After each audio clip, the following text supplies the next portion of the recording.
I was watching them host the amazing parties that they do over in America, and I was like, maybe I can somehow make that work for me. So I would hire wait staff and put on beautiful champagne and drinks and do beautiful food and play the music, all of that sort of stuff, and invite the neighbourhood to attend. And from that, I'd pick up appraisal after appraisal. And it was just a point of difference. I was the high tea agent, but it really did kick me back off and it worked.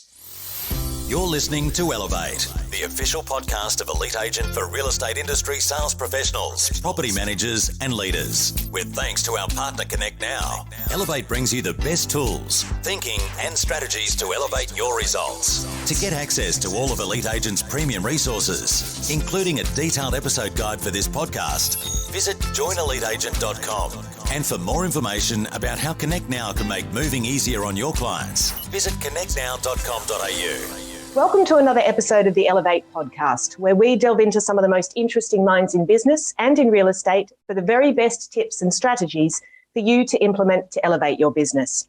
I'm Elevate podcast producer Cass Charlesworth, and I'll be hosting today's show. My guest today is Salt Properties' Lyndall Allan.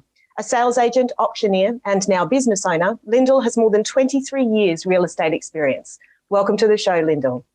Thank you. Thank you very much for having me. I'm really thrilled to have you here today, but I wanted to start with something that I saw in your bio that I thought was really interesting. A couple of years ago, you packed up your family, including 3 children, grabbed a caravan and went around Australia. What was the purpose of that? Because I have 3 children and I know that is no small undertaking. What prompted you to take the leap?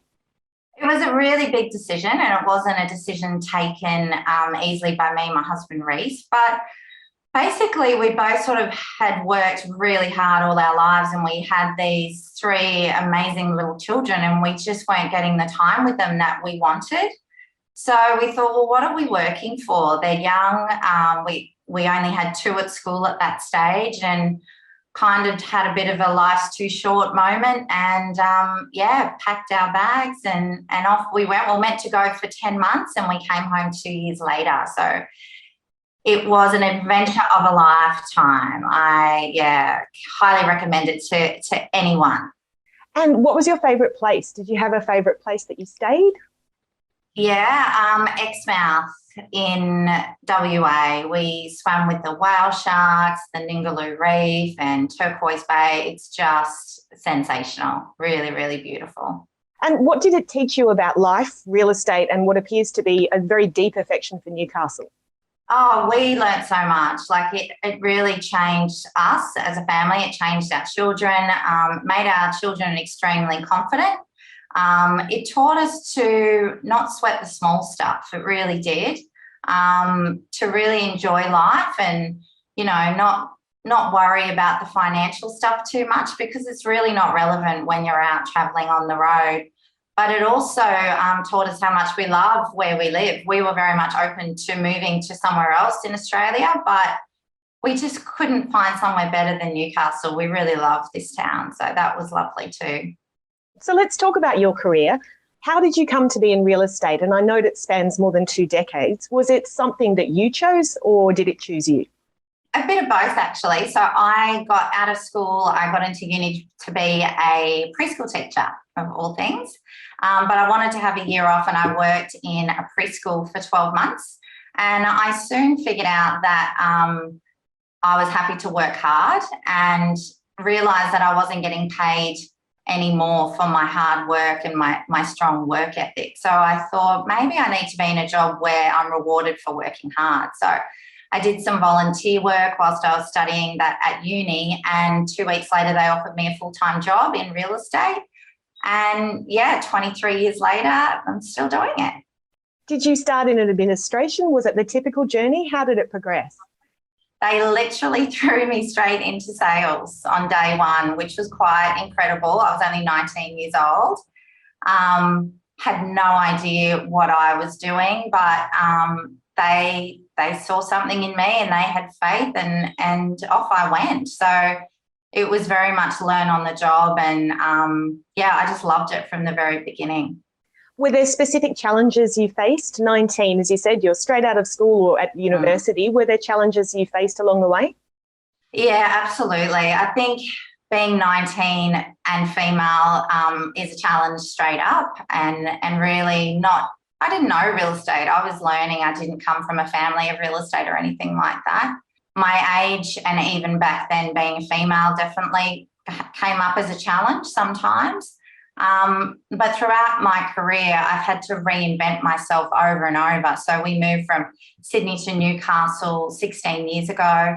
And we didn't know anyone in the town. So that really came with challenges because you've lost all your core referrals and your core of influence. So really had to do the hard yards there to establish my name and, build a reputation. And then you have a baby, and then you have another baby, and then you have another baby. So constantly reinventing myself. And then we went traveling for 2 years. So I feel like I've really had to keep coming up with new ways to stand out and prove that, I am worthy of people's business. What are some of the ways that you've done that at those particular junctures? How have you come back in and reestablished yourself? Depending on where I was in my career, but it was about coming up with different strategies to stand out. So back in the day when I moved to Newcastle, one of those was becoming an auctioneer. I could see that nobody else was really doing it, and it gave me a point of difference in my listing presentations, but it also got me noticed at auctions. It got me good press in the paper. So it was a way of building my presence. And then when I'd had my children and went back into the career, I did things like I hosted preview high tea open home. So I watched that $1 Million Listing, the America, I love those shows. And I was watching them host the amazing parties that they do over in America. And I was like, maybe I can somehow make that work for me. So I would hire wait staff and put on beautiful champagne and drinks and do beautiful food and play the music, all of that sort of stuff, and invite the neighbourhood to attend. And from that, I'd pick up appraisal after appraisal. And it was just a point of difference. I was the high tea agent, but it really did kick me back off, and it worked.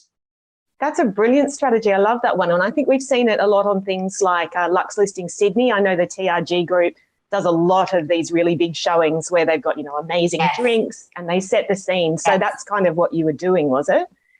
That's exactly right. And what it does, it sets a real atmosphere at the property. Like, people love it. There's a vibe when the music's playing and you're walking around drinking a champagne. And I had not only huge success in selling the property, but it was such a great listing tool. Another one of your key listing tools has been reviews and referrals. Now, I know that on Rate My Agent, I think you have 100 5-star reviews, which is a massive undertaking. What gains you that sort of accolade and referral? Like, how do you do that with your clients to get them coming back and referring you to others? I think it's simply doing a good job and doing what you promise. You've got to do what you say. If you say you're going to do something, do it, and work with integrity, but also don't be scared to ask for referrals. So, if people are really happy, I always say, if you know anyone looking to sell, please refer me. And I never used to be good at that, but you've got to maximize every opportunity because they're a walking referral, and that is where I get most of my business. How do you go about asking for reviews? Is that built into your processes and procedures, or do you ask them personally? A bit of both. So I have a system set up that when a property goes unconditional, they do get a link requesting, you Rate My Agent, realestate.com, Google.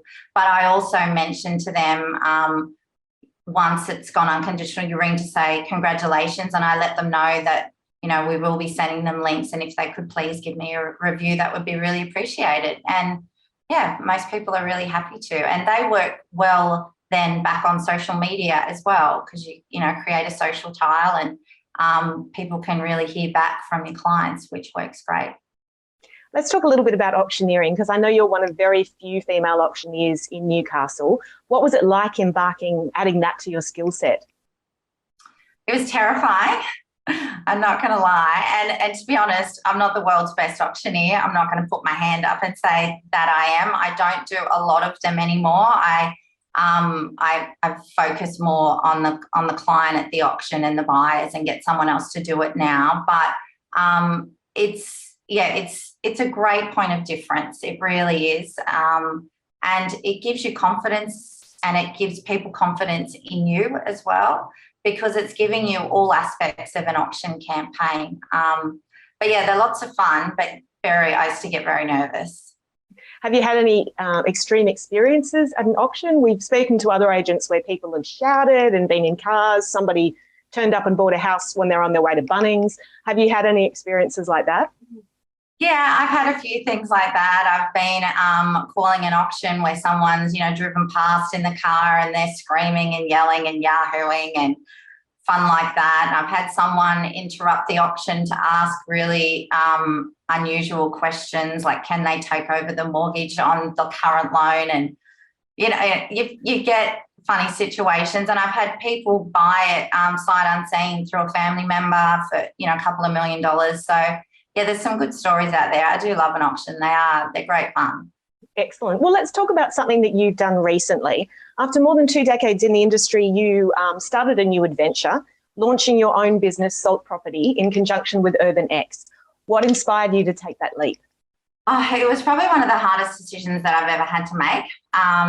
After working for 16 years with another company that I loved and enjoyed, but I just felt that I had outgrown the brand of that business, and I was really standing well alone under my own brand, and people were really coming to me, not so much the brand. I also was really chasing a little bit more of balance, which sounds crazy to go out and have your own business, but by owning your own business, you get to keep all the profits, and you also get incredible flexibility. So technically you could work maybe half as much for the same amount on your terms. And it has given me 100% a better balance in life with my children. So yeah, it's been an amazing decision. It was a hard one to make, but I really encourage anyone to do that. And you mentioned UrbanX, that was a big part of it too. UrbanX are a company that basically look after all the back end of my business. So they gave me the confidence to really go out on my own. I think if I didn't have them, the thought of having to have a trust account and an accountant and someone doing the marketing and, reception, so all of that was terrifying, whereas they basically took all of that off my hands and I could focus on what I do best, which is listing and selling. And that gave me the confidence to have a go, which I'm so glad I did. And what does your business look like at the moment? How many have you got in your team? So I've got a sales associate, Mel, who is amazing. She started, I've been up and running about 4.5 months. And I knew within 2 weeks I was advertising for somebody. So it's her and I full time. And then I have somebody part time that is between 10 and 15 hours a week. And they do a lot of the running around, letterbox drops, putting out pointer signs, getting things for settlement packs and all those little jobs that aren't dollar productive but are really important. And then within UrbanX, I have 5 allocated people that do things like marketing, invoicing, business management, onboard, like the new sales contracts, the settlements. So yeah, they're kind of the key parts of my business. Do you have any advice for other people who might be considering taking the jump but aren't quite ready to do it? I would say just do it. It's a lot of work getting it off the ground, but it's so worth it. And it is a hard and scary decision. I would recommend speaking to someone like UrbanX that can really take a lot of the pressure off you, because I've never run a business before. I didn't know how to do it or what to do. And also speak to other business owners. I rang a heap of people I knew that owned their businesses and really spent a lot of time with them, picking their brains on what to do and what not to do, and really was guided by their experience to help me launch into my business. So just speak to as many people as you can and delegate to things that you're not good at. Get someone else to do them. For sure. Lyndall, because of your time in the industry and the experience that you've had, we were thinking you might have some lessons that you could share with other agents here today. So we thought we'd embark on a series called the Leadership Diaries, which is where we fire off some quick fire questions just to get an insight into your career and some of the lessons that you've learned along the way. Are you happy to go for it and dive in right now? I am. I don't know how qualified I am as a leader because I'm new, but I will give you my insights so far. Give us your insight as an agent. I think that would be fantastic. As an agent, yeah. Yeah, excellent. What was your first job and what did it teach you? My first job was at McDonald's. I was a Macca's chick, and I think that was a really good start, actually. It was a very full-on job where there was rules and you had to abide them and you had to work hard. So I think it taught me a good, strong work ethic. It was, I think my kids I'll be pushing them into a McDonald's start. You got to work hard. If you want to get anywhere, you got to put the effort in. Absolutely. I started at McDonald's in Central, in Sydney as well. I did huge lessons in good work ethic and what it takes to be in a team. So I definitely agree with that. Yes. What does the first hour of your day look like and how does it go after that? So I try and keep the first 2 hours appointment free. So try not to book any inspections or listing appointments until after 11 o'clock. So when the day starts, first of all, we have a meeting and we look at what we need to achieve today. We write down goals for the day. We write a list. And then we might also look at where we're tracking for our goals for the week and just try and give some structure to the day to make sure that we are moving along with things that we need to. Excellent. Can you name someone who's had a tremendous impact on you as a leader? Out of real estate, I would say probably my dad, actually. He had a plumbing business that he started when he was about 25. So I grew up seeing mum and dad running the business and the time and the effort and the work ethic that they both put into that. But it showed me how well respected he was because he was so good to his employees. You know, he was generous, he was kind, he cared about them and they cared about him. So I think that was a good start. Where or from whom do great ideas come from in business? Well, I've coached that I work with, a mindset coach. Jet Xavier's his name. He's fabulous. Highly recommend Jet. Yeah. He really gives me good ideas in business from more of a mindset potential, not a skills, but I feel like he organises my work life and outside life as well and gives focus to what I need to be doing. But a skills coach, I think, is also important. You've always got to keep learning and keep studying and grow. Excellent. And we're fans of Jet Xavier here as well at Elite Agent. Oh, isn't he fabulous? He's amazing. He's certainly featured on a lot of the things that we've done over the years. What is one characteristic that every leader should possess and why? And this doesn't have to be a question about you. This can be some leaders that you've worked with and really appreciated that characteristic about them. You need to be a good listener. You need to listen to the people around you to know what's going on, to build relationships. You need to have integrity, to build respect. And you've just got to care, I think. You've got to lead by example and you need to care about people around you. And I think if you do the right thing, then people will follow. Absolutely. What is the best way that a new employee could help understand the culture of your business? I think that kind of goes back to the last question in a way of leading by example. That's a hard one. Culture in your business. I think by making them understand the integrity of your business and what you stand for morally as well, and being really clear on that is important. What advice would you give someone going into leadership for the first time, having just done it yourself? Be organised. Be willing to really put the hours in. It was 12, 14-hour days, 7 days a week for the first couple of months. Delegate again. find out your strengths and your weaknesses and try and let go of the things that you're not good at and delegate them to other people, and enjoy it. Like, try and enjoy the experience. Still learning. I'm very much all new to it, but that would be my bit of advice. As you said before, like, a good leader is always learning. Like, it's, they say that, always be learning. What is the worst advice you've heard given to someone starting out their real estate career? The worst advice, and probably a common preconception in real estate, is that it's going to be easy. Like, that people think that they're just going to rock up, pop a suit on, go and put a sold sign out the front, and the dollar signs are going to start rolling in. But the reality is it's really hard work. And if you're starting out, you're really looking at a good 18 months to 2 years to get established before that happens. So be prepared to do the work, and it's going to take time. Absolutely. And what does leadership look like at home? Bearing in mind you have 3 children, you're running a family. What does it look like in your house?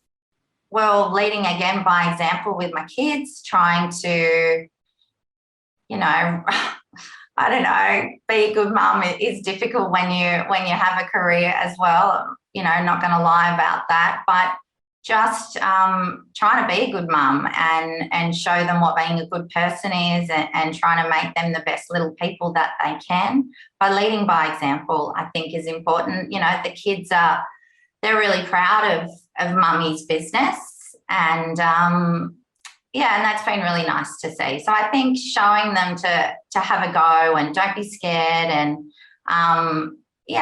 just to try, give everything a go is really important. Absolutely.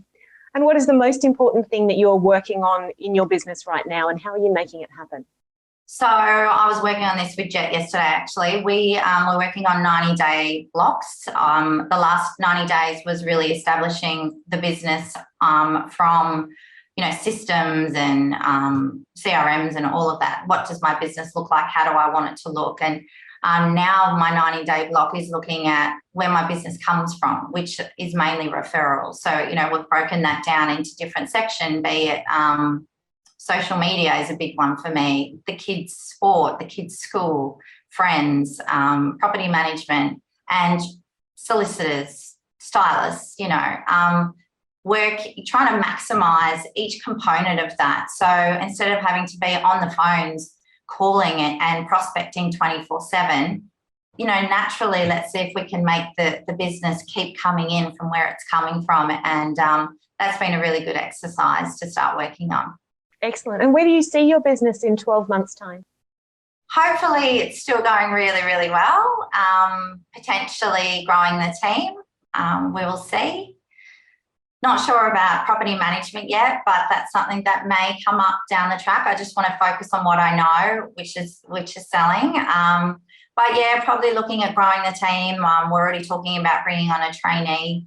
So yeah, just excited to see how it keeps going. It's been really enjoyable. I've absolutely loved it.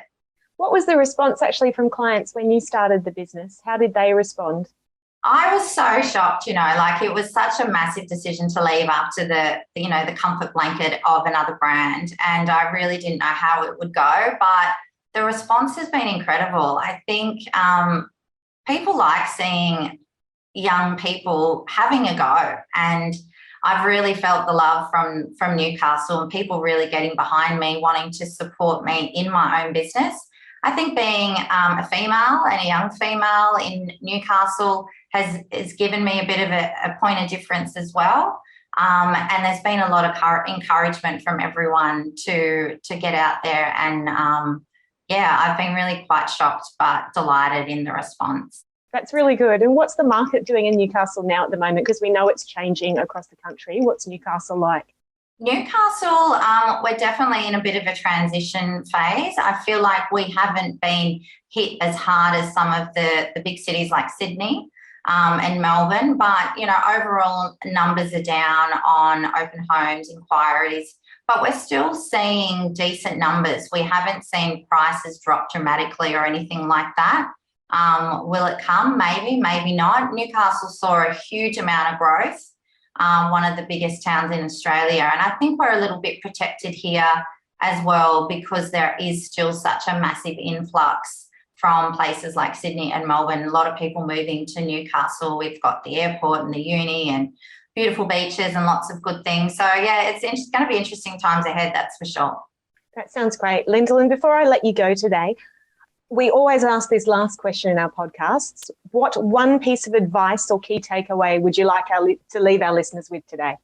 Just operate with integrity.